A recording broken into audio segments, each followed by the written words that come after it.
ക്ഷേമ പെൻഷൻ മുടങ്ങി.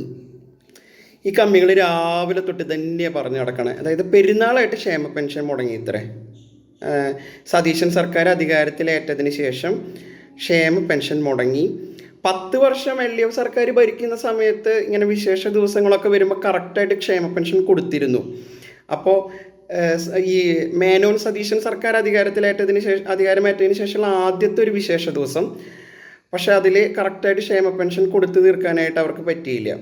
അതിപ്പോൾ അത്ര വലിയ പ്രശ്നമൊന്നുമല്ല. കാരണം പക്ഷെ വേറൊരു കാര്യമുണ്ട് കേട്ടോ, ഈ ഉമ്മൻചാണ്ടി സർക്കാരിൻ്റെ കാലത്ത് മുടങ്ങിയതിൻ്റെ ആനുപാതികമായി നോക്കുമ്പോൾ അത്ര തന്നെ ഇവിടെ മുടങ്ങിയിട്ടില്ല സതീശ മേനോൻ സർക്കാരിൻ്റെ കാലത്ത്. മറ്റേ പെട്രോളിൻ്റെ വില കൂടുന്നതിനെ കുറിച്ച് ചോദിക്കുമ്പോൾ മുരളീധരൻ പറയണ പോലെ.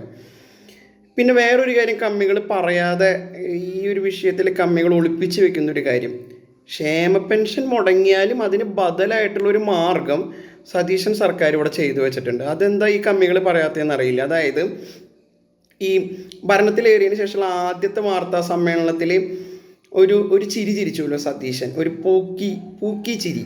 ഇൻ്റർനാഷണൽ മാർക്കറ്റിലൊക്കെ വൻ വൈറലാണ് അത്. എനിക്ക് തോന്നുന്നു ഡൊണാൾഡ് ട്രംപൊക്കെ അതന്ന് റീട്വീറ്റ് ചെയ്തിരുന്നു. അപ്പോൾ ആ ചിരിയുടെ ഫോട്ടോ എടുത്തിട്ട് അതിൻ്റെ പ്രിൻ്റ് എടുക്കുക. ഇങ്ങനെ പ്രിൻ്റ് എടുത്തിട്ട് ഇപ്പോൾ നമ്മൾ പെരുന്നാളിന് സാധനങ്ങളൊക്കെ വാങ്ങിക്കാൻ കടയിലൊക്കെ പോവും, അതുപോലെ ചിലപ്പോൾ വസ്ത്രങ്ങൾ മേടിക്കാനായിട്ട് പോവും. അപ്പോൾ ഈ പൈസയ്ക്ക് പകരം ഈ പ്രിൻ്റ് കുറേ പ്രിൻ്റ് എടുക്കണോ, 1-2 എന്നല്ല, കുറച്ചധികം പ്രിൻ്റ് എടുത്ത് വെച്ചോ.